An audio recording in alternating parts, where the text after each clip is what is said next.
Yo, what up, y'all? We ain't done this in a minute, man. Dude. We in the flesh, face to face with my main man, Skips, right here, guys.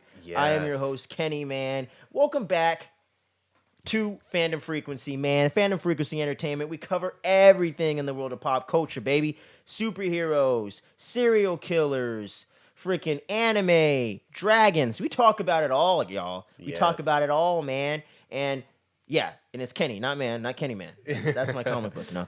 But yeah, man, we are back.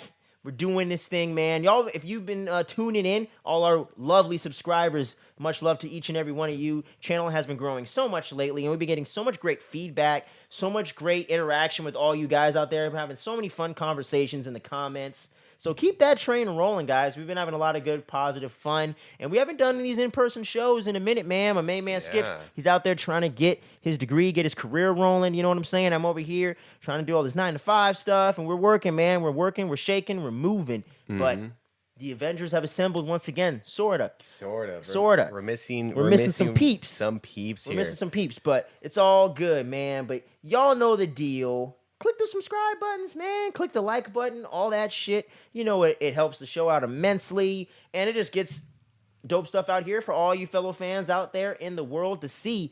But y'all came to see one thing and one thing only. Henry Cavill. No, it's playing. But y'all came to see the Black Adam. Spoiler-filled review, y'all. This is your warning. We're going to get into all the nitty-gritty details. We're going to talk about how Superman killed Black Adam. No, it's playing. But we're going to talk about everything, y'all. Post-credit, everything. So if you haven't seen the movie, this is your last chance. You have been warned. It's already been done. It's already said on the thumbnail. Yeah, There's man. no way you Spoiler can. alert on every thumbnail, bro. You know the deal. But with no further ado, my friend, what were your overall thoughts of this movie, man? Because opinions have been a little mixed. Very mixed from what I've seen. Honestly, I enjoyed it.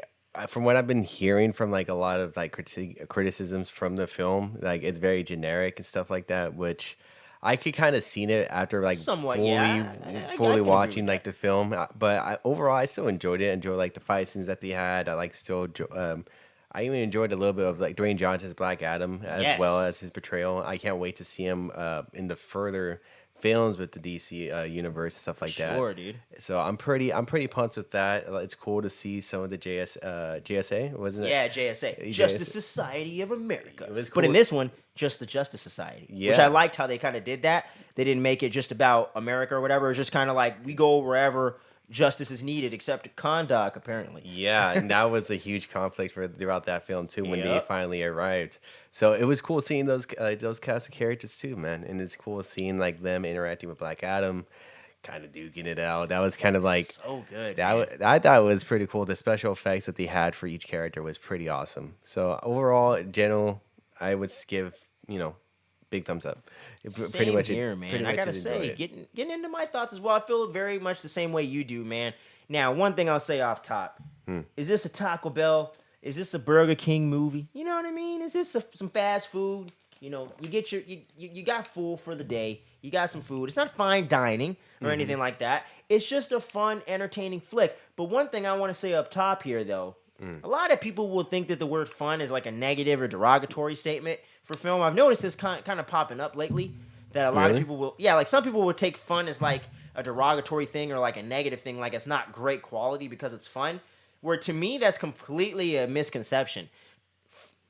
The most great films, unless you're talking maybe The Exorcist or something like that, Right. are generally fun movies. Yeah. Jurassic Park, Back to the Future, Star Wars, the list goes on and on. Superbad, Pineapple Express, Friday. Within those rounds, yeah. You know what I'm And saying? nothing's These are wrong all with that. considered great movies, but they're all fun. And this, to me, Black Adam fits very firmly in that category. It's not going for anything super deep and complex, but every movie does not need to do that. And this movie knows what it is, it knows what it's going for, and they exceed at all the levels, man. I love all the characters in this movie. Now, one thing I'll just say up top before we get into all the negative stuff later, because there's not too much to get into in that regard, at least for me.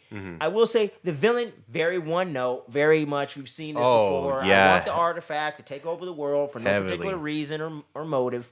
We know, we've all been there.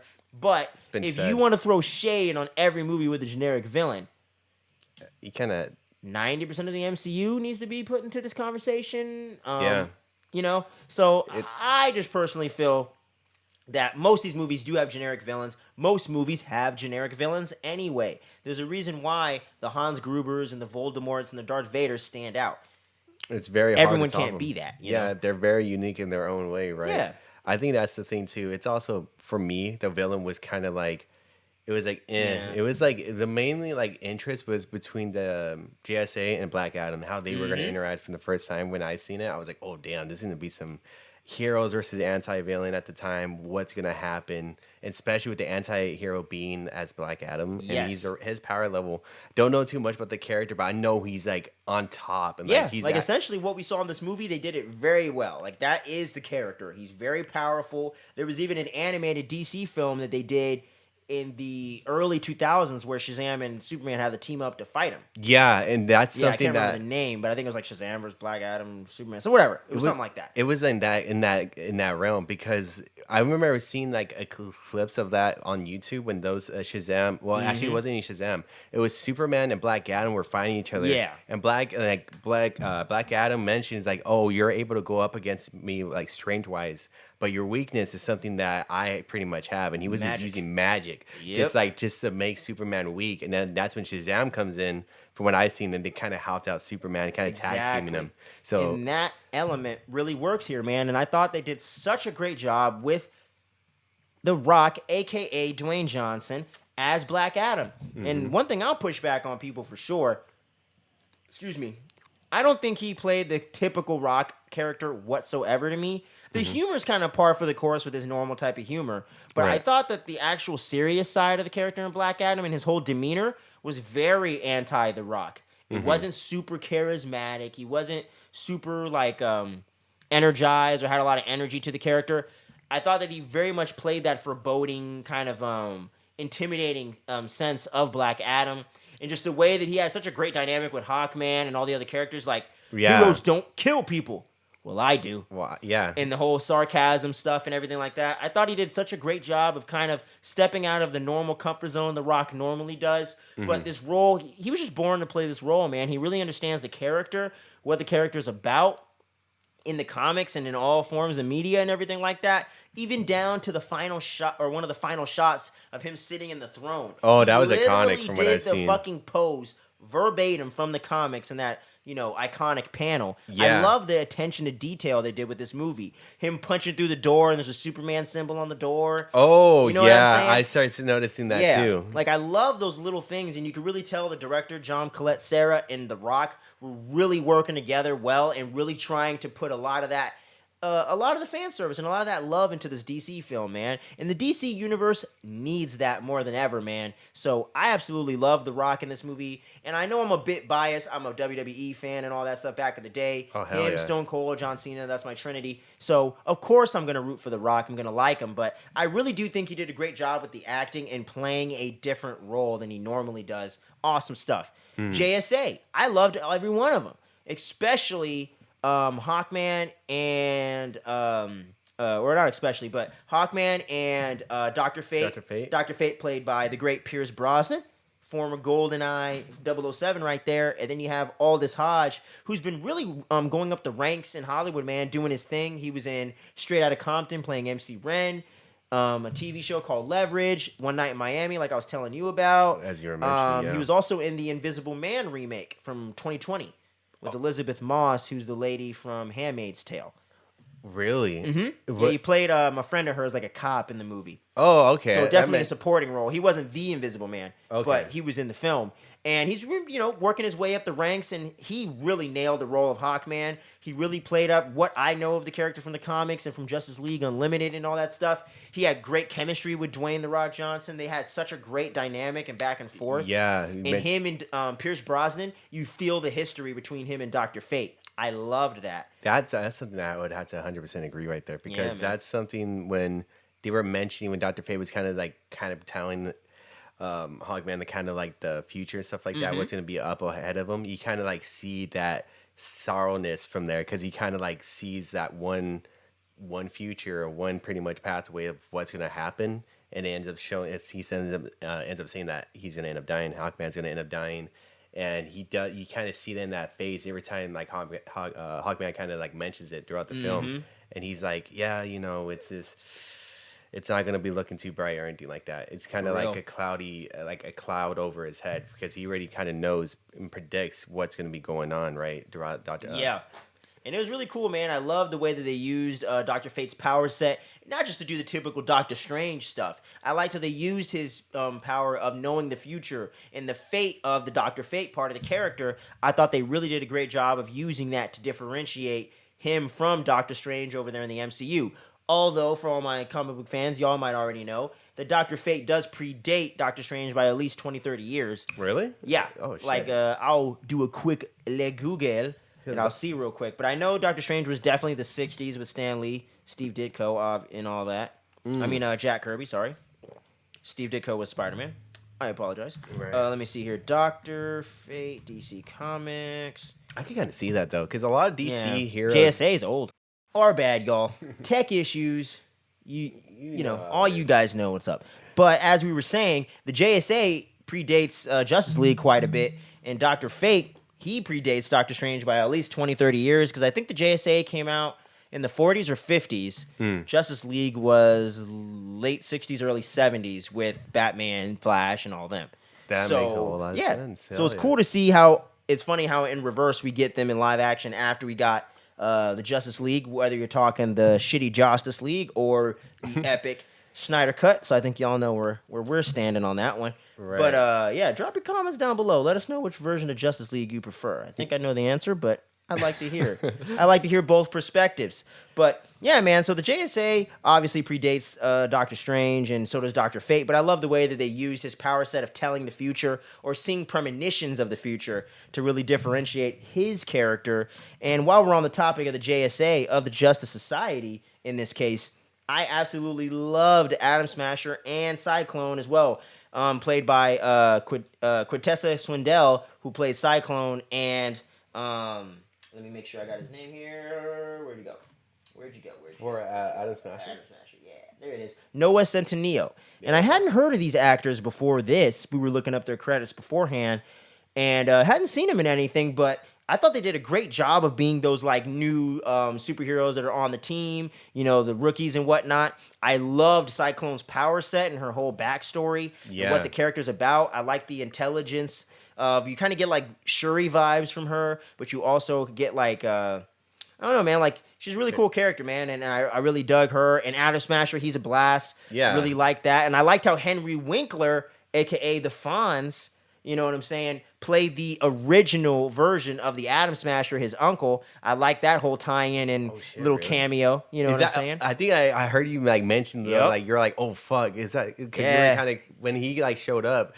Yeah, I guess that was Henry Winkler, man, and he was also the principal in the original Scream. So that was where I first saw him, and he was in Waterboy, a lot of Adam Sandler movies as well. Click. Yeah, I noticed that he's been involved a lot, but I didn't realize like he was playing like the what should we call it, the Atom Smasher or something like that. Yeah, the OG man, and he passed it down to his nephew in the film there. Noah Centineo's character, and I loved all the visuals and everything that they did in this movie. Top fucking notch, man. This is some of the best, like, just visuals in any comic book movie I've seen mostly all year, man. Yeah, because if I'm looking back on it, Doctor Strange has some really great horror imagery. Love and Thunder has some good stuff going on. So yeah, there is some stuff, but there's like obviously like for Doctor Strange, like the eye, I always thought that was kind of goofy when I saw the CGI. Oh, like, yeah, the third eye thing. The third eye, like that was coming out. I'm like, man, like what the heck are they doing? Yeah, like, that was probably a little spotty. Yeah. But a lot of the other effects look good. But this movie, man, it really found a way in a genre that has so much in it now to really make themselves stand apart visually. And I, especially with Cyclone's power set, I love the way they visualized her power set. Because I was just like, whoa, like this is fucking sick, man. Like, in the way she's like twirling around, and it has like this colorful, almost like peacock kind of look to it. Yeah, it was really dope, man. Like hats off to the fucking visual effects team on this movie. They did a great job. And with Black Adam fucking going at super speed, like he's like fucking Goku or something, just like instant transmissioning everywhere and throwing people and fucking electrocuting the fuck out of people. It was awesome, man. Yeah, see, like with that. earlier scene with him like going all crazy, I was like, dude, this is. Oh yeah, this when he is first woke up. Yeah, when he first woke up, and then Yeah. like he barely went outside for the first time, and then you see all those troops already kind of Oh, lining that painted up. black, dude. Yeah, that I was like, so dude, that's sick. fucking dope. And then him just like that speeds, it kind of reminds me of like the Flash when he was doing Yeah, this when he stuff reversed too. time. Yeah, that's why I was like, dude, this is gonna be pretty. He's gonna go nutty. Like there's like nobody Hell at this yeah, current man. time to be able to stop him. Loved it, man. That was such good stuff. And I also want to throw some shout outs to some of the other characters too. I really love the character of Isis in the movie, played by Sarah Shahi. And for those of you that might not be familiar with her, I was not as familiar with her either, but she did do some movies back in the day, such as Old School from 2003 with Will Ferrell, directed by Todd Phillips and shit. If y'all can place her role in that movie, man, let me know in the comments if you know the part that Sarah Shahi was in. It's pretty funny, but she's done other things too, and Right. it was really cool to see her in here. I like the character of her character of Isis that wanted to get the crown and all that stuff, and was from Kahndaq and had all this knowledge and everything like that. And her annoying ass son is always getting them in the trouble. Right. But I loved how he was a skater though. That was cool, and I liked how he was doing like legit tricks and shit. Like he would board slide on the rail and then do a power slide and all this stuff. I was like, I like how they had the kid be a skater in there and actually did really cool skating tricks in it. Right. So that was kind of cool and something different. Mm-hmm. And but I really love her character and how she was really calling out the JSA and really being like, y'all motherfuckers went around for decades. They killed my husband. They've literally been holding us captive and been controlling us and fucking us over for decades. Where were you, JSA? Where the fuck was this Justice Society? Who are you to tell us what's good and what's bad? And who are you to interfere with our affairs? Even Black Adam says, not your people, not your son. Yeah. Get out of it. It's not your business, bro. Yeah. And I loved that because that's very fucking true. And I like that the debate and the different perspectives there, because obviously Hawkman's a good guy. Obviously the JSA do stand for justice and do stand for good things. But I do like that complicated kind of gray area of Black Adam kind of being the villain in this case, but for them, he's their savior. For them, he's their hero. Right. And as we find out, he wasn't necessarily a hero per se, but that just plays into Black Adam being that anti-hero and kind of getting a little bit of redemption, but at the same time, he's got that hard edge. Mm-hmm. And I just loved everything going on with that, man.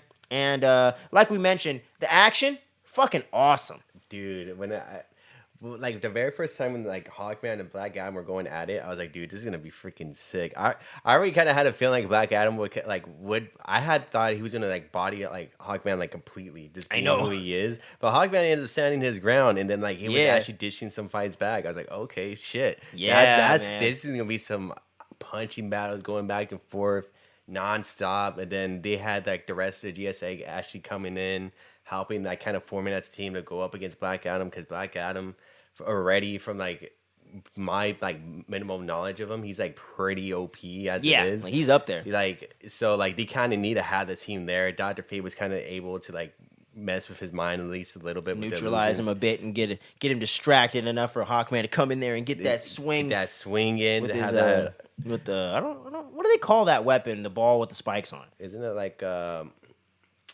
I always forget. I always forget that too. Yeah, it's like I was like, y'all know what we're talking about. But I loved how they had all of Hawkman's signature weapons, the axe, that thing, and everything. And the nth metal, I loved how they dropped that, and how his ship and everything's made out of nth metal, which is essentially the DC version of vibranium.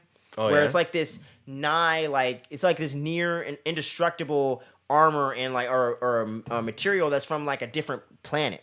And so I don't know if they're going quite that way with the movie, because they didn't mention it being from Offworld, but it is. And Hawkman goes way back in the day in the comics. He's actually really old, like Black Adam is. Right. So they definitely switched that up for the movie, but I thought that was actually a good idea, because it would have been kind of hard to explain where Hawkman's been at this whole time. If he's been around since pre-fucking Man of Steel, it'd be kind of weird. But I love the way that they worked him into the plot, and he's kind of the Batman of this scenario. He's kind of the leader in this thing, bringing the team together. And yeah, man, I'm a big Aldous Hodge fan, so I really loved everything he was doing. And then the action scenes with Black Adam and Hawkman were just so awesome, like you said. And I loved the back and forth with the fights. One of them never had the upper hand for too long.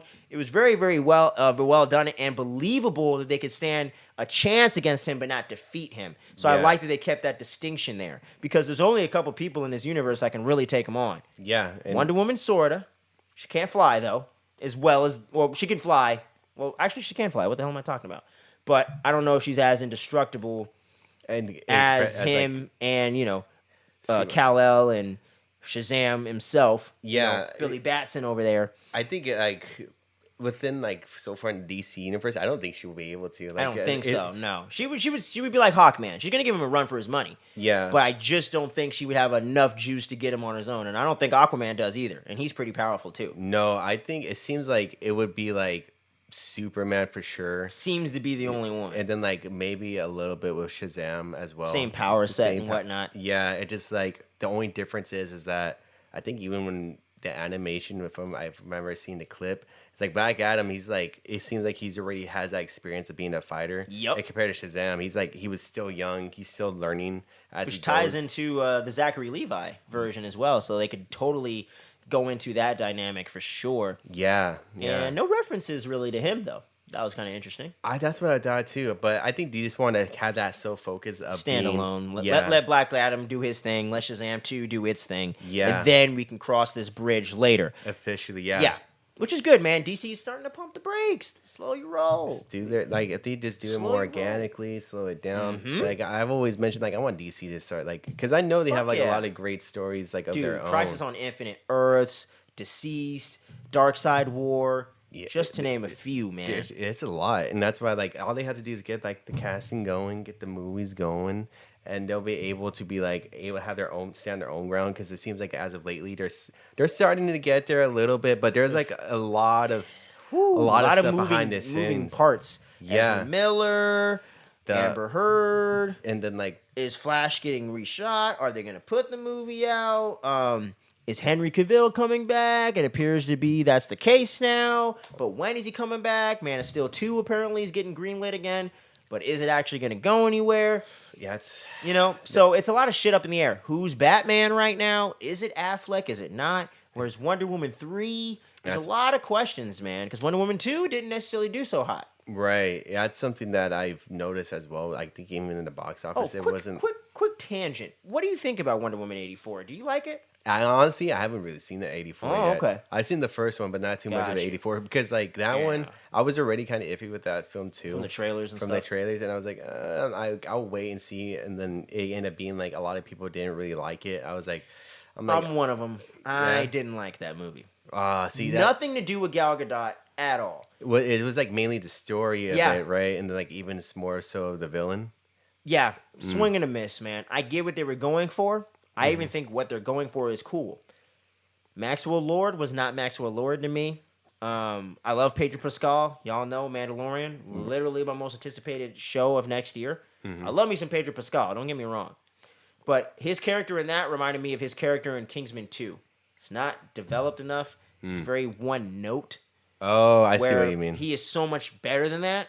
So that was a little bit of a letdown. And Maxwell Lord's a pretty big deal in the comics of DC. I'm not a huge DC Comics guy as much as I am with Marvel, but I know that character is very, very... That's a big character. He has Lex Luthor type vibes. Like, he's a pretty bad motherfucker. Like, he ain't easy to take down, so I didn't like that. The Cheetah stuff, I thought they changed it, and it was a lame version of it. Really? Yeah, because the comic, she's more of like a Indiana Jones type of person where she doesn't go on adventures like he does, like in the same way, but she has the same knowledge and stuff, and she goes after these artifacts and wants to preserve them for the museum. You know what I'm saying? Isn't that how she gets those powers too, or Yeah, something like that? she literally goes to like somewhere in Africa, somewhere wherever, and she gets this almost like a idol. An idol of Of sorts? like Okay. the cheetah animal people, and she gets turned into one of them from this artifact. That if I'm makes not sense. mistaken, from the particular versions. I even read one of the last Wonder Woman runs. I was starting to collect it, but I kind of fell off. But Barbara Minerva, she's such a more interesting character than what they gave Kristen Wiig to do. And I was really disappointed in that. And they wanted to go with this stupid thing of her being bullied and she's not pretty enough and all this stuff. And I'm like, it's Kristen Wiig, bro. I've heard about that too, and that's what kind of like. It's Kristen Wiig, dog. I think they could have easily gone to like the route you were mentioning before, because that would have been a lot more interesting with And this kind of her character. and Wonder Woman, Diana, they're very close friends and stuff like that. She even gets mad at Wonder Woman for not helping her get this curse lifted from her. and all that is what begins a really big conflict with those two. And I thought that was really cool stuff that Kristen Wiig could have really sunk her teeth into as an actress because she's pretty damn good. Right. So I don't know, man. I like the new suit that Wonder Woman gets with the wings and the gold suit. It's cool. Yeah, that looks pretty sick. But yeah, it was just a big disappointing movie. But I wanted to take that quick tangent there because that's the stuff with the DC universe. We didn't get a shot of her. We didn't get any shots of Batman, Flash, Aquaman. We know is Momoa because he's going to be back for 2. Yeah. But they didn't show them in the flesh. No. So I thought that was kind of interesting that they didn't have the Justice League pop up or anybody like that until the end. Anyway. Yeah. You know. I mean, but yeah. In a sense, like they kind of did pop up. I mean, with the posters and all that, they gained their hair. Sorta. Yeah, sorta. But I did find that sort of interesting that none of them were concerned about what was going on. But I digress. But yeah, man, what would you say some of your favorite moments in the movie, man? Like some of your standout moments? I would say like when Black Adam gets very first like appears from him awakening, I thought that was pretty sick. Like he had that slow like camera going all the way around and wearing that cloak covering his face. I was like, oh fuck. And then like the moment he just killed somebody, I was like, oh yeah, he just like unless you hear that guy and he was just done. I want like, that R-rated cut, son. Yeah, because we were talking. Yeah, we were talking about that on the way to on the movie, man. Yeah. So apparently, The Rock, if y'all haven't seen this on the news circuit, he actually the Black Adam was originally rated R, but they had them tone it down. He had to go through 4 different rounds with the MPAA, who is the people that make all the ratings for movies and shit, just to get it down to PG-13, because apparently they were melting a lot more people and doing some crazy shit. So give me it on the Blu-ray, goddammit. I could have easily seen like that one. Hell yeah, man. Rated R. That seemed cool as hell. But I still liked that they went there sometimes, though. Yeah, like you seen like at least a little bit. Like I can see a rated R like moment, like when that whole scene was probably gonna be like way crazier. Yeah, like I think there was, I don't know if it was that scene, like he tossed somebody and he was still holding on to the arm and he like straight rips up their arm and then he just dropped it there. I think that would have been heavy bloodshed, rated R. Blood just like dripping from it. You noticed there was no blood. Yeah, and that was probably an edit out kind of thing. That was like a simple thing that they did. I was like, okay, I see what you now mentioned when we were talking about the ratings and stuff like that. I'm like, okay, I can kind of see like the tweaks that they had to do and everything like that. Which to me actually does not lessen the impact of the scene, which was good. So I think they found a nice healthy balance in the whole movie. Like when he's fucking up people, he's fucking up people.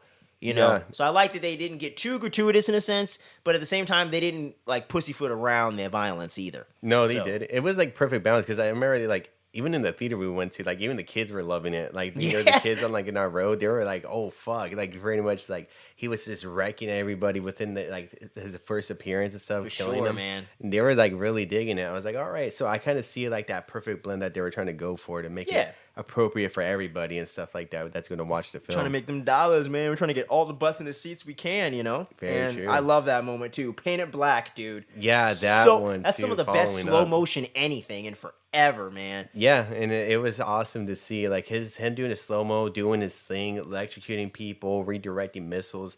Got the grenade and put it in the guy's mouth. I was like, damn, good stuff. Dude. I honestly thought that could have been another rated R moment because like it was. I bet you it was. It was gonna like I thought it was gonna explode in his head. I was like, oh, I think that was the original. They probably had to reshoot that. Yeah, because it did seem weird that he pulled it out. I was like, wait, what? He's like, oh, what the heck? And this blows up, and because it should have just blew up. So I think that was so you can kind of see those little tweaks, but it still created a fun moment. So I think they found a good way of how to like swerve around it, man. I'm trying to think of another iconic moment for sure. Yeah, for me, dude, was the first introduction of Cyclone's powers when they were going at Black Adam when he's in like kind of like that town square sort of area when they're first fighting. Oh, and then he has like freaking Dr. Fate holding him down, and they throw the car at him, and he melts the car. Like that whole sequence was fucking amazing. Then Adam Smasher's like knocking shit over and stuff, and he's like, "All right, hold on." He's like, "I'm going." He like, slow down, car, slow down. Oh yeah, within that moment, he was trying to like push him back a little bit. It's so good, man. I think that was pretty awesome. I think another one for me was like when Dr. Fate was like when he actually was trying to fight Black Adam and stuff like that. And you see, like, get first. I guess, that offensive side of the magic, and you just see him kind of giving Black Adam like a little bit of a run of his run of the money and stuff like that. He was kind of like Black Adam was kind of caught off guard because even him, he was like, "Oh fuck, what the hell is all this?" He was like not used to that kind of magic at all. He was like, "Oh shit, they got some new shit now, huh?" Yeah, and then like he started duplicating himself, and he starts going at him, trying to set up like that power play for the team to actually take him down. Make a move. Yeah, to make a move. Bust the move. That was one of them for sure. I think. Yeah, there was like a couple other ones too that I really did like. A lot of them is like involved with Black Adam and then Hawkman too. For sure. And and a little bit more too with that serious talk with Dr. Fake and Hawkman, like towards like the end of it, and kind of like we're talking about Hawkman's death and everything. Yeah, beautiful moment. Because it was like throughout the movie, you see like Dr. Fate. He's like when he sleeps, he kind of has that nightmare, I guess, and it's Hawkman dying pretty much, and he was just pretty much trying to not think about it or trying to figure out ways to change the future. Yeah. So it was cool seeing that throughout the film as well. And I think Atom Smasher was like pretty much another one. Yeah, I liked it because like stealer, man. Yeah, like I liked it. For me, it was funny because like when like he very first was trying to get to the team, he was like, I'm closing in on you guys, and he's like. He sees the explosion behind him. He was like, "Oh fuck, no, never mind. I gotta go. I'm nowhere close to you guys." Shit. Yeah. That reminded me of Zorro in One Piece. All my One Piece fans, he can never find anywhere. He gets lost everywhere. It's hilarious. So that's exactly what that took me back to, man. That was a great. That was a good one, man. Yeah. I just forgot about that. Or the moment where they're. I also like that moment with him and Cyclone. I gotta get her actual name, but Cyclone.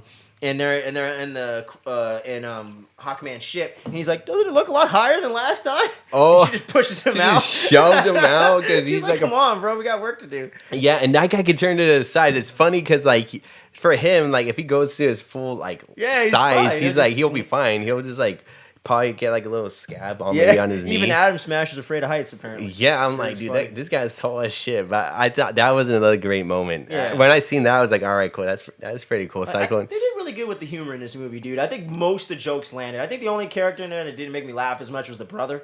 Isis's brother. Oh, yeah. The dude that drove the bus. I thought he was a little corny. I think that's probably more where the generic stuff comes into play. Yeah. You know what I'm saying? And the stuff that doesn't necessarily work like that. But I think everybody else really knows how to deliver that humor. Like Aldous Hodge has a lot of experience with that, doing that show Leverage. Because that was like a crime show, but it was like a procedural that had a lot of humor to it. It was very light tone. Oh, so I thought see. he played in the sandbox really well there. But yeah, let me make sure. Noah Centineo, that guy, get him in more comedies. He is funny. He did a great job throughout the time. I enjoyed him pretty much throughout the film. He didn't like he's kind of like. He's obviously like one of the newer members. I like for sure within the team. I don't know if this is like his first team meetup I think officially. it was like this is like his first big gig. You know what I'm saying? Right. Cyclone seems like she's been doing hero work, but not like in this kind of capacity to like this level. Yeah, it's like kind of her first mission. I think for Atom Smasher, it's like going to be his very first is overall. Anything, because you kind of get that like he's kind of like more like energetic. I would say like he's more of like that. What they were going for Barry Allen, but I think it worked a little better here. Yeah, that's something I wanted to say. I'm like, I don't know if it would fit that shoe. Like that's why I was like, I didn't want to say like Barry Allen, but I think it kind of does. I definitely think it does for sure. Definitely going in that tone, man. Another moment I loved too was what was going on? What was it? I just lost it. Oh yeah, the moment with Isis when she's like pretty much telling all of them off on the ship, like, dude, no. I'm keeping the crown with me until we get my fucking son back, and you motherfuckers gonna work together until we get my son back, because I'm tired of all your arguing and shit, all right? We're gonna be a team until we get this thing done. Yeah. And I love that she was just throwing stuff in Hawkman's face, like, who are you to say who's good and who's bad? Yeah. You know what I mean? Because I think all of us are guilty of that, too. Mm-hmm. Like, looking at another country or looking at another, a group of people or looking at another... Like, individual. Thing. Yeah. And you'd be like, oh, that's right, that's wrong, or you should have did this or did that. And it's like, you know... Context is everything, and I like that with Black Adam too. He wasn't as bad as people were making him out to be, but at the same time, he's not like this like altruistic, like noble person. No, so I thought they struck that balance very well, and the debate they were having throughout the film with Isis and her like really throwing shade at Hawkman and them, and really being like, bro, like if you really think about it, you know, you're gonna need his help. and this is our area, and you didn't help us out, so his justice is gonna be fine. And I like that one scene too, where like he took the guys up in the air and was gonna try to get the information, and he just drops one. He's like, "All right, whoever tells me first won't get dropped." Drops one immediately. I was like, "Fuck, bro!" And Hawkman's like, "Oh shit." Yeah. He has to go save one of them, and then freaking Rock's like, "All right, what about you?" He's all, "They're on the desert." Blah blah blah. Drops him anyway. Still. I was like, "Oh shit!" And that was yeah. And Hawkman's like, "Dude, I just told your ass stop killing people." And he's like, "I didn't kill him. I knew you were up there, and I waited till you got there, so I dropped him so I can get the information, and nobody got hurt, so I did it your way." And freaking Dr. Fate over there was like, "Hey, he's got a point." Yeah. I was like, "Damn, he does have a point." And it's funny because like Dr. Fate, he was like he didn't really like mind too much of Black Adam too. He was kind of this like chill. He kind of like understood like there's something greater and there's than what's going on. Where, like he said, sometimes you can't have the White Knight. Sometimes you need that dark figure. You need somebody that's gonna bend the rules and blur the lines. You know what I'm saying? So yeah, definitely. I really love that with this movie. They nailed the anti-hero element. And I don't think a lot of other movies have really done that. I think Suicide Squad with James Gunn and this one have really nailed that down. And that's something that DC really has as something that makes them stand apart from Marvel. They do have a lot more of those anti-heroes, a lot more of those darker characters. Yeah. And I think them playing in that sandbox is only going to be more beneficial for them moving forward. And as we know with the big Henry Cavill, we know Kal-El, he's looking at you, Black Adam, he's looking at you, bruh. Yeah. And we know that's where you're going to get that dichotomy and you're going to get that whole thing. And we're going to get into all that. Trust me, I'm going to save that for its own section, man. Yeah. And, but also, just getting into some of those big tie-ins before we get into some of the things we didn't like about the movie. I loved every single tie-in they had with the movie. The kid having all the knowledge about the superheroes and all the different, references with the posters and the merchandise and stuff. But I also love how you get Amanda Waller almost right off the bat. Yeah, she just appeared like. And I did hear she was in it beforehand, so I knew she was in it. But yeah, she's like she has her fingers in everything pretty much. But like we get introduced to her like right away when like we seen Hawkman for the first time. And I loved that. You get to establish two things in a very economic way, and I like that she's still very involved in these kind of things. And it doesn't seem like she got a Task Force X running around. No, very interesting. No.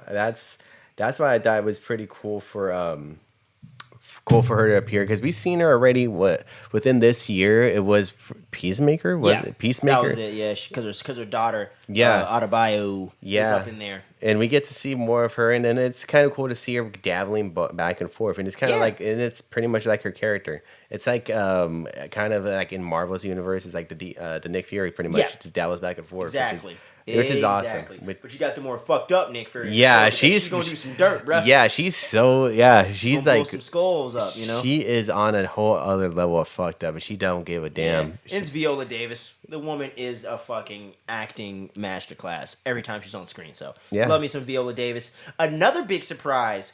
And congratulations, James Gunn. I see you, boy. Your wife, Jennifer Holland, popping up in here. Yeah, and seeing her again, too. Yeah, Amelia Harcourt, man. I loved her in Peacemaker as well. So it was really cool to see her with her whole Matrix get-up up in here. Yeah, it's totally different from what we seen. Yeah. Like, when we seen her, it was like a Peacemaker for sure. And she was very dressed. Well, we know why, but she was dressed down more ready to be in the action and stuff. And I liked in this one they had a whole like Trinity kind of vibe going on. Yeah, that's what I picked up as well. I was like, okay, fuck, that's such a different get-ups from what we've seen from past to now. Sure. But yeah, seeing her popping up again, kind of like having her snark remarks with like the JSA, kind of saying like pretty much like they're gonna be able to keep them inside for as much as possible as throughout the time frame until when needed to be. Yep. And then like kind of mentioning like they had like a bunch of other, I guess, other prisoners. And that could be like so many crazy characters, man. Lobo, fucking Mr. Mixoplicket, there's so many weird ass characters they could be throwing in there. So I hope that place pops up again in future DC movies. That'd be dope. It kind of had like that feel of the Raft over in the MCU, but I thought this looked actually kind of cooler. So, it kind of gives me the same vibes. And I think those both are from the comics, so they all borrow from each other. But yeah, I love the tie-ins in that way. It really lets you know where this takes place in the DCEU and the timeline. It's post Peacemaker season 1 because obviously Amelia Harcourt's up in this thing. Mm-hmm. So I liked how they did all that tie-in and everything like that. You got Amanda Waller in the beginning and the end of the film. Mm-hmm. So I like the way that you get all the tie-ins, but Black Adam stands alone and they're doing their own thing, man. But yeah, man, I loved everything with his character, the backstory and stuff like that. I like the little swerve that they did. that I did see coming, that he actually wasn't the original champion. His son was, and his son made him the champion. Right. And passed the powers on to him. And I was like, oh, that's a great way to make us connect to Black Adam while still keeping him as a badass. And I'm like, that's the way you flesh out your anti-heroes, man. That's like the Wolverines, you know, if Venom was done right. You know what I'm saying? Like the true classic version of that. Like, that's the way you do these anti-heroes. So I'm really digging that. Harley Quinn, they've done a great job with her in that regard. Peacemaker. People hated his ass a year ago, you know? Yeah. So, and a lot of people said, how the fuck they gonna make a show about his fucking racist, sexist ass? Yeah, that's right. Like, wait, people can change. People can change. Especially, I think James Gunn did really well in that part, too. Like, that was awesome from what he did. I wonder if he had anything to do with the Amelia Harcourt scene in any way, you know? I think maybe. Like, was he on set or something like that? Because I know they do that with the MCU. Like, he was writing the scenes for them in Infinity War and stuff. So I wonder if they did something similar there. They probably could. I wouldn't doubt it, because especially if he's going to be more involved with DC now. Yeah, he's got a secret project. Yeah, secret project, y'all. We want to speculate about that a little bit towards the end too. But yeah, man. I mean, any big large negatives for you in the film, man? Besides the villain. Oh yeah, love the design of the demon version of the villain though. That was like that was sick. Fucking metal. That was like Slayer stuff. Cover, like you mentioned. Yeah, dude. That was pretty Eddie awesome. Munson would love it.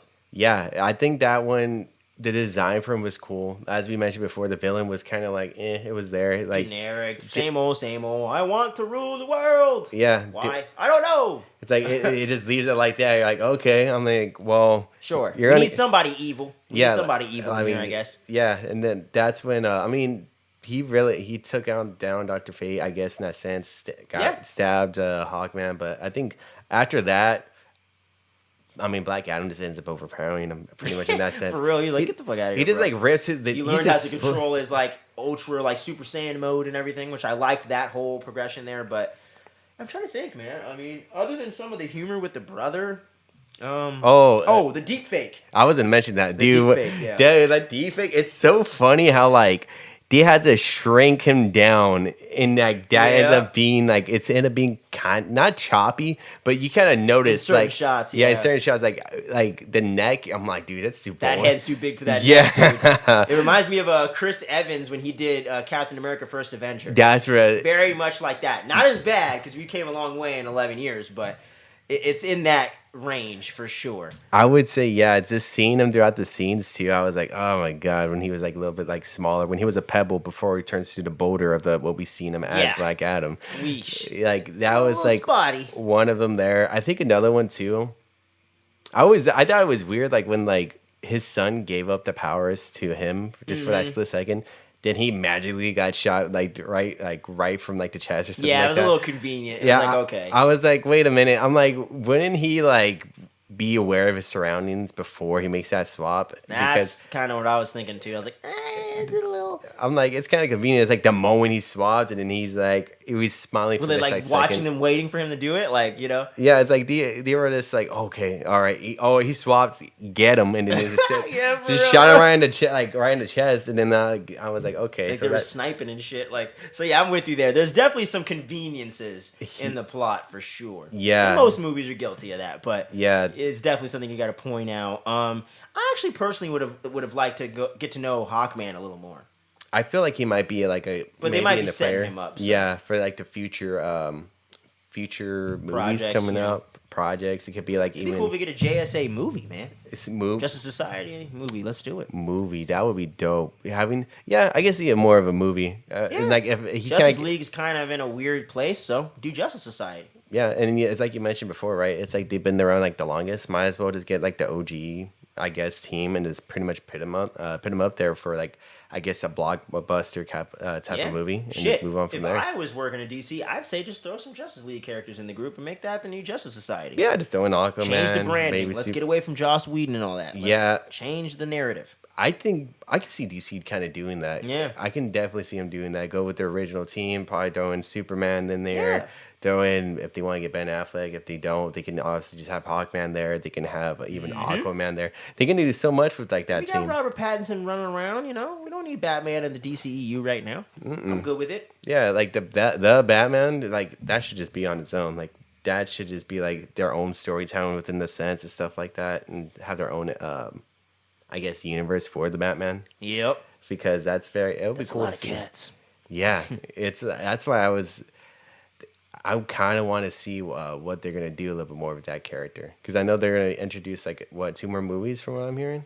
Like I think a Yeah, trilogy. and there's some spin-offs in the works. They're talking Professor Pig. They're talking Clayface. Oh, shit. Saw a rumor the other day. Matt Reeves is getting that. He's expanding He's gonna do a whole Batman universe, and I always wanted DC to do that. I've always wanted a Batman like almost universe unto itself. You know, Nightwing, Court of Owls, Red Hood, and Outlaws. You know, there's so many different directions you can really take that in. So I hope Matt Reeves gets to do that. Yeah, But yeah. I'm trying to think, man. I mean, I don't have a lot of negatives for this movie, if I'm being honest. I think negatives. I mean, like the villain. Like obviously, like if they had like the villain there, it would be up there. Like it'll be up there for me. Yeah.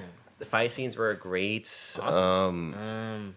Yeah, I would just The say I dialogue just would have was- liked a little more development with Hawkman. And Dr. Fate, I thought he had a perfect amount where you got to kind of, feel for the character and vibe with him. But Yeah, they like because that's about it for me, man. Just those two things. I think it's the same thing for me too. I'm trying to think back. Obviously with yeah. like the brother, it was like he wasn't. Wasn't a little corny. I think they could have either gotten rid of the character or just toned him down a little bit. Yeah, yeah. The kid too, like the kid himself, he did fine. He played his part. He's kind of like He's trying to serviceable. yeah. He's like he did what he's supposed to do within the film. Kind of like make sure like kind of bring Black Adam to like doing his own thing and stuff like that, and try to have him be that, I guess, somewhat of that hero, but he can't really fully do it because he's more of an anti-hero. But I do think they could have like had the kid a little less involved, I guess you could say. So it's kind of a mixed element for me because I like when kids are in stories and things like that, Goonies and other things like that. But I like it when it's more of a group of kids as opposed to kids with adults. I think the only thing that really pulls that off is like Stranger Things. Yeah, I'm thinking of something modern. So I do think the kid got in the way a little bit sometimes, but just a little bit. He got caught too many times, bro. I was I was man, like, okay, dude, you kind of fucking up the shit here. You're just Go doing it sit on your ass purpose. down somewhere. Yeah, I was like, are you getting caught on purpose because you want to see Black Adam, or what the hell's For the real, deal? bro. I was like, okay, man, you're kind of fucking up here. But I mean, yeah, man. I mean, that's really all the negatives I really have to say about it, man. This is a damn good movie. I don't get the mixed. I've seen people giving this thing a 2.5 out of 5 and stuff. I'm like, I don't know, man. I think a lot of that time too. It's probably because it's like a lot of the stuff that I see is usually like the movie critics, like with like Rotten Tomatoes, IMDb, and then like probably like other ones as well. I just feel like a lot of the times like you can't really trust too much what they have to say nowadays because it seems like a lot of it like they get paid a little bit more like to have like that positive reviews. It seems like because Maybe, man. it just sometimes it just doesn't match up. Like when they're saying something was great, it just doesn't match up for what they're saying it was great. Like for me, how we mentioned before, this is like going on to the Marvel side, like the She-Hulk. Before, like how I mentioned before, throughout like all the way up to like the season finale, it was always up like at the ratings of 85, 90% of like Yeah, I wish I would have looked at that 'cause I didn't even look. And after like a week after the season finale aired, it went down to like 50%. And I was like, that's why like at that point, I don't really trust a lot with Like the online kind of rating review type stuff. No, like I'll mainly go with like the audience, if anything, because they're same like, here. because they're like usually the audiences they'll like it's pretty much us and like even more of the diehard fans as well. Like they'll be of a certain character, they'll know what's good, what's not good. And from this movie, it showed like a lot of low ratings, but a lot of the general audiences, a lot of them enjoyed it. And some YouTubers also did enjoy it as well. They're not bashing it as hard when it comes to most like people are like mid to like good. Like I only saw like maybe one particular YouTuber I watch a lot that he didn't really dig it. He's the one that gave it a 2.5 out of 5. I was like, man, really?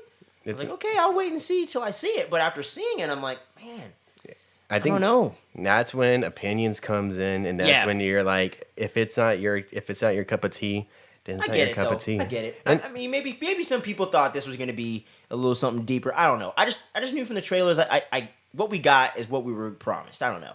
Yeah, I can't really see the movie being deep from going off the trailers as well. I thought it was just gonna be like something that we got from after watching the movie, something more like that old school straight hero, badass fight scenes, freaking him doing a lot of the cool effects, him fighting off the heroes and stuff like that. and then like the generic villain. And I mean, that's why like it was just That's a problem with the genre, man. Yeah. I mean, you could put that with a lot of stuff. So Oh, for sure.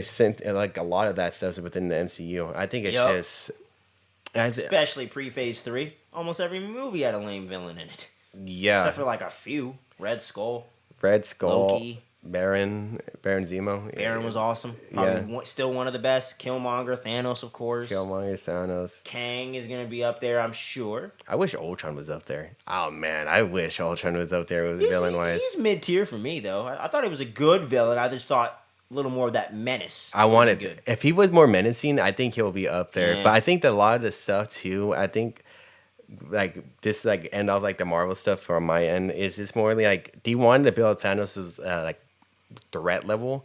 So yeah. Ultron can't be like that guy that just destroys him because he Can't be technically Age of Ultron levels in the comics because then you can't build to Thanos. Yeah, because he pretty much fucks up the Avengers. No, no shit. doubt to no freaking end. Like Post-apocalyptic Mad Max shit, dude. yeah, and then that's why I'm like, okay, I kind of see like what they were trying to do to stop it. We kind of got a glimpse of it in What If when he that kind of redeems it for me a little. Yeah, that's why like I wish I was able to put him up there, but right now he's like mid from what we got from Age of Ultron. Man, but the villain, but everything overall bouncing back from DC with the villains and Black Adam overall, like it's a pretty enjoyable film. Like for me, it's not like in like the greatest or even like the best of the best. Probably won't be in a top 10 of the year, but it's definitely an honorable mention. It definitely is, yeah, and it's like I think it's just people are just trying to find like anything. I don't know if it's also too that people are kind of like maybe are getting sick of the superhero like movies, flicks, and stuff like that as well. It's understandable, man. That's the one thing I'm glad you brought that up too. I do think some people are saying like comic book movies. I'm like, I think you're just getting tired of superhero movies, bro. Yeah, just because if you look at comic books, dude, like Walking Dead, that's a comic book. That's a comic book. The Mask from 1994 with Jim Carrey, that's a comic book. Oh. You know, so it's like there's a lot of different comics out there. You know, Keanu Reeves is he does a comic called Berserker. And he's actually in the works right now of getting a feature film made of the movie, and he might even direct it, but he's definitely going to star in it. And really? He co-wrote the comic and everything. Oh, damn. Yeah, it's called BRZKR, Berserker. I haven't read it yet, but that's a good example right there of something original from the mind of Keanu Reeves and his team. We haven't seen anything like that. So that'll be dope to see, bro. That's what I mean. Like, the comic book genre needs to start pulling into the indies and into outside of Marvel and DC, or go with Werewolf by Night stuff and get really in the trenches and really in those deep cuts. And I think that's the thing. But I understand people having an issue with superhero movies a little bit, getting a little worn out on them. I can get that. Yeah. For us, we've been wanting this. Mm-hmm. We were waiting for like all the 2000s just to get that. Yeah. So I think for us, it was like, oh, finally, it's here. You know, our time is now. Where people that aren't as invested in it, they're like, okay, again, another caped motherfucker running around? Another cape guy going around, another generic villain running around and stuff like that. And I'm like, I understand that. Because I was getting really tired of zombie movies for a while, I remember. Yeah. 10, 12 years ago, I remember in high school, I was like, fuck, another zombie movie, another one. That's when like The Walking Dead was kind of like at its peak too, and a lot of people were trying to follow that zombie trend. But which is understandable. Yeah, but I totally get where people are coming from, and I definitely think that you can't have too many movies that are just kind of the same old for sure, because then it's definitely going to sour the potential of the superhero movies and the subgenre kind of evolving and growing with time. But there's definitely going to be those movies, but that's the thing. It's like I understand that, but you also got to look at it. It's a business, y'all. They make the most money right now. Horror movies, comic book, superhero movies. Those make the most money right now. You know what I'm saying? Yeah, and then like it's something too that like I get that like the people being tired of it, like we mentioned before, because I even talked to you about this even off the air, saying like I don't know how I'm gonna be like with at the end once like the multiverse saga is pretty much once we get to Secret Wars and that concludes. Like I don't know how I'm gonna be with that. Am I gonna treat like this kind of like the Marvel stuff, kind of like watch it here and there afterwards? Because at that point we've been following it for like one of the longest times, and it does kind of get tiring. It will have been just short of 20 years, yeah, 18 years at that point, because 26, like so 18 years, and it's just like one of those things. I'm just like, man, I do get like there is some tiresome things with it. That's why I'm kind of hoping with Kang, we do within the Marvel side sees more of a different approach really of a villain. Rejuvenates it and gives it. And then we got X-Men, Fantastic Four, and shit like that. Yeah. And that's the thing. And I think a lot of people that are as heavy into this genre like we are, DC ain't even scratched the surface. And that's, you know what I mean? Yeah, and we've talked about that even with DC too. They have like a lot of incredible stories that they can go stuff, with. Man. We just saw Dr. Fate in Hawkman for the first time. Yeah. And Hawkman's not necessarily a D-list character, you know? He's pretty much up there from what I've seen and stuff we haven't even gotten a Flash movie yet. We might get one. I don't know. But we don't know yet. But we haven't even gotten a fucking Flash solo movie yet. So I'm like, guys, I think you're just getting a little burnout on superheroes right now. But I guarantee you, if they picked other indie comics like Berserker, Saga, 100 Bullets, things like that. I think if they pick these indie material that's very much outside of that, I think people they don't realize that they're tired of superheroes and not comic book movies, you know? Yeah. Because it's like video game movies. We haven't even touched the surface with that yet. So I definitely think there's so much more fuel in the tank, especially for DC. They haven't even done a Justice League series of movies yet. No, it's like... You know what I'm saying? Like, it's like, guys, trust me.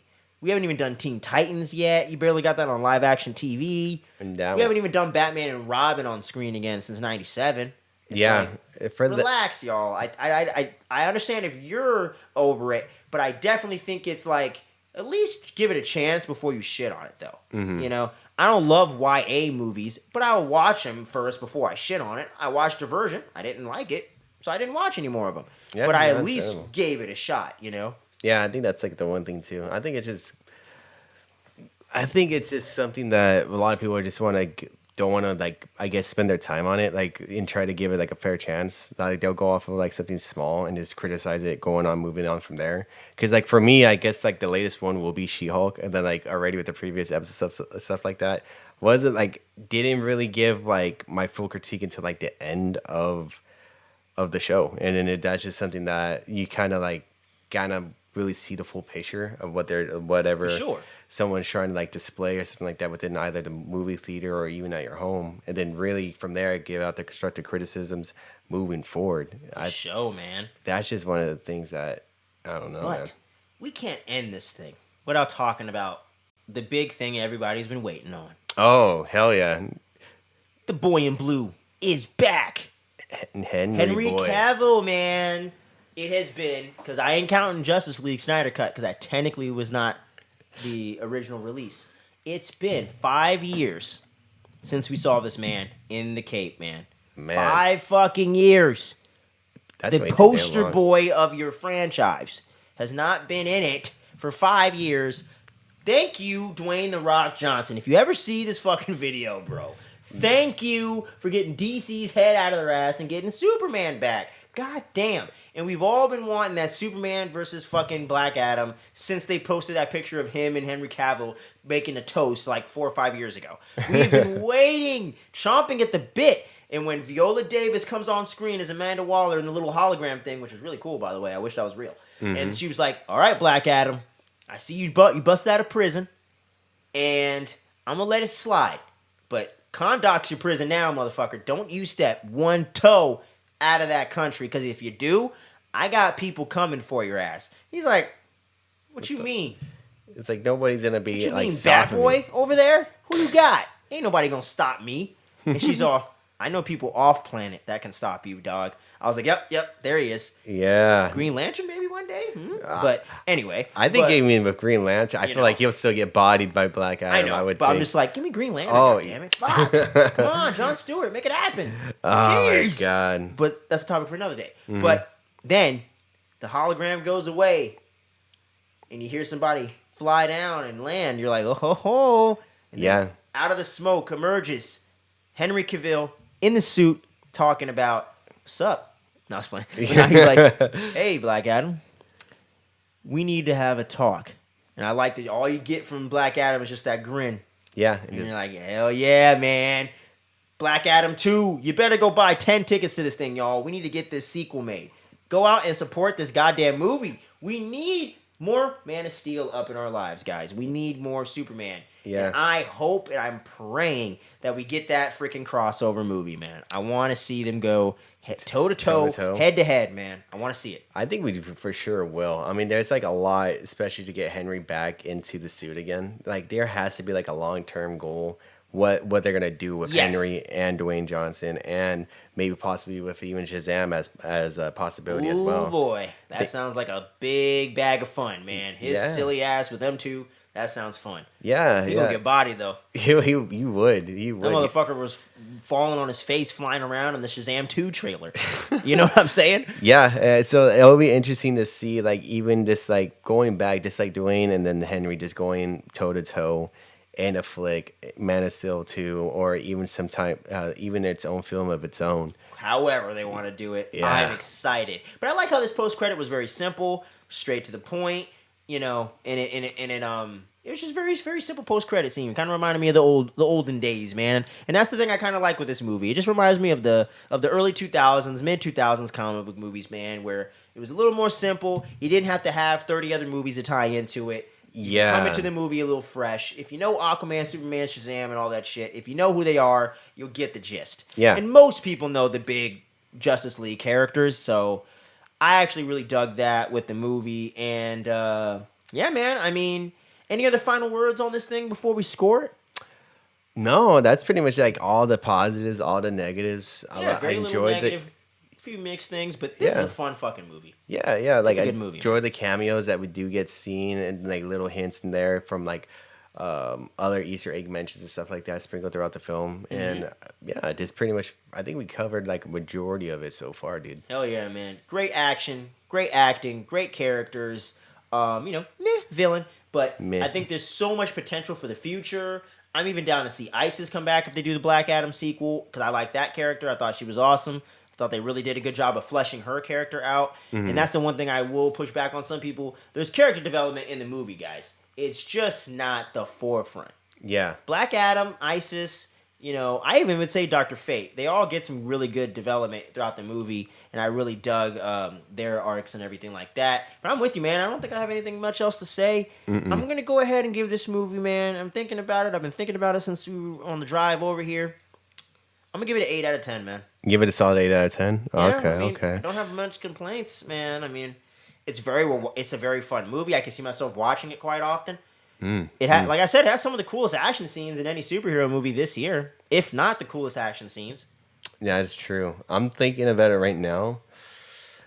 I would give this one a 7.6. I'll give it a solid 7.6. I think that's a very fair score, man. I was thinking about going down to 7.4, 7.5, but I think 7.6. If they really boosted up like the villain at least a little bit, it'll be close to like a 7.8, maybe. At least get like a great actor or something to really, nail it. Yeah, and then like obviously mention dial back a little bit with some characters, dialogues and stuff like that. Because like for them to get up to like, for me, towards like above an 8, it'll be like kind of like more of that, like I guess what people were looking for, I guess, in that sense. Yeah, that's why I was like 8's like my cap right now. Yeah. I was like, I'm going to bump it up a little bit because I went in with pretty low expectations. So it pretty much met and slightly exceeded them. Yeah, for me, I came in there just to the theater just like kind of having really no expectations. I was kind of like more expecting to be a little bit surprised, which I did have with like the fighting scenes, the effects, and a little bit more with how Dwayne Johnson was able to portray Black Adam too. I was like, all right, he's pretty dope. So that's why a solid 7.6 is like more than fair. It's pretty good. I think so, man. I think that's a very, very fair score. Like nothing it's like a solid film. Yeah, it's like nothing really too harsh for it. Like, I wouldn't give it like a 6 or a 5 or like nothing like that. Something like that would be like something out like totally fucked ridiculous. Up the main characters. Something stupid like that. Black Adam's just a good guy. He ends up, that would kind of like, I'll be like, okay. Because I was scared of that going into this thing. I was like, don't make him a completely good guy, man. Go anti to back good. and forth a little bit, Right. Yeah, I think I think the way how they handled with Black Adam throughout this film, they kind of left him there on that middle ground like that. for sure. Anti-hero, not too good, not too bad. Best anti-hero in comic book movies. Easy, man. So far, Easy. I'm trying to think even back for Marvel, but I probably have to circle back. Because I'm not going to go into Netflix, or else you could throw Punisher in that mix. But yeah, I'm just going straight movies. They finally got it right. I think Suicide Squad in this movie finally got the anti-hero right. Yeah. Because everything else, always just to make it like the first Suicide Squad. We got to make them likable. Yeah. I'm like, bro, they're criminals. Okay? I wonder if I think that's the thing, one, like how you mentioned DC's kind of has, like they kind of picked it up recently with the second movie of Suicide Squad, and now with Peacemaker, and also with now with even with Black Adam. I was like, all right, cool. This is kind of like they're diving into that realm. Marvel's not really, well, they're going to, but I don't think they're gonna go that anti-hero that we were seeing. They don't have they don't have as many of those characters as much, you know. Like I said, Venom's one of the ones that jumps to my mind, but you know, it's weird. I don't know if they're gonna do their own version of Venom. I don't know. We know the symbiote's in the MCU, so we know it's in there. But yeah, this is a fun flick, man. And yeah, I mean, I think that pretty much sums it up for us guys. We want to hear from y'all as usual, though. Drop your thoughts about Black Adam below. Spoiler away. This is a spoiler zone, so if you're reading the comments, if you're checking out the video and you didn't see the movie, you've been warned several times. That's on you, y'all. That's on you. But if you want to jump into those comments and get into all that spoiler discussion, we would love to have you down there. We would love to get into this with you guys. Whether you hated it, loved it, thought it was okay, it's all good, man. We always welcome different perspectives here. That's the whole point, is having a fun discussion, seeing different points of view, and everything like that. And sometimes y'all bring up points that even make me think about it, like Halloween Ends and Terrifier 2. I was like, oh shit, I didn't think about that, or oh damn, you know? So I love that stuff, man. Keep dropping your thoughts down below. And if you're listening on the podcast feed, man, we're getting real close to 800 downloads on the overall podcast feed, which is so awesome, man. I can't believe in just under 2 years, man, we're getting already that many downloads. It's really, it's a beautiful thing. It's a humbling thing. And one thing I want to say here, just for public, I haven't really made an official announcement or anything, but thank you to all 129 subscribers as of the recording of this video. We finally hit our big goal of 100 subscribers plus, and it's just been booming ever since, man. It's like Black Adam. It's just flying all over the place at super speed, and it really means a lot to us guys. You know, we're going through some hard things creatively outside of this, and you know, trying to make everything work and trying to make everything happen. And you know, you guys really put that Energizer battery back in your boy, man, and got me moving, got me pushing, got us going, and really shows us that we have something special here. We want to build something special with you guys, and it really it's just a beautiful thing. So, yeah, sincerely, thank you very, very much. Yes, big thank yous. It's awesome seeing the channel growing up a lot. Like, it was crazy. It's crazy. Like, only, 2-3 weeks ago, we were down in the 60s. And even beforehand, we were starting... I think a month ago, we had like 60 subscribers, 60-some subscribers. Yeah, and even beforehand, we're slowly getting them, getting, like, you know, the subscribers. People are starting to join the community, which is awesome. That's something that we've always wanted to build, right? Just to have the community talk about all of our favorite topics within the channel and hear other people's opinions. So exactly, man. Definitely big thanks. It's been amazing, man. It's really been a lot of fun. So we hope you guys do the same for this review, y'all. And it's been a blast doing this thing, man. But we got so much stuff to come, guys. You know, spooky season's not over yet. We got a handful of horror. We got a handful of some horror videos coming at you guys. But don't forget, House of the Dragon, the finale, is coming next week. It's coming Monday. It's going to be insane in the motherfucking membrane. So make sure you're tuning in here and you don't miss it. We're going to get into all the nitty-gritty stuff Monday, the day after the episode drops Sunday. Make sure you tune in and you don't sleep on that. Let me see. Any other big movies coming out rest of this month? No, just Black Panther next month, November 11th. Yeah. Be looking out for that spoiler review, man. We're going to be getting the team back together for that one, y'all. Officially. But yeah, man. Any parting words for the peeps, man, before we peace on out? Of course, as always, be mentally and physically strong. As I've always mentioned before, very important 2 aspects within our lives. Sure. And have good upcoming days. That's all I would have to say. Yep. Have a great weekend, guys. Please be safe and watch out for your loved ones out there. Make sure to check that candy next weekend. You know, Halloween's right around the corner. Oh, yeah. And until we see you next time, guys, much love. Thank you very much for your support. Stay tuned. Don't sleep. Peace out, guys. Peace.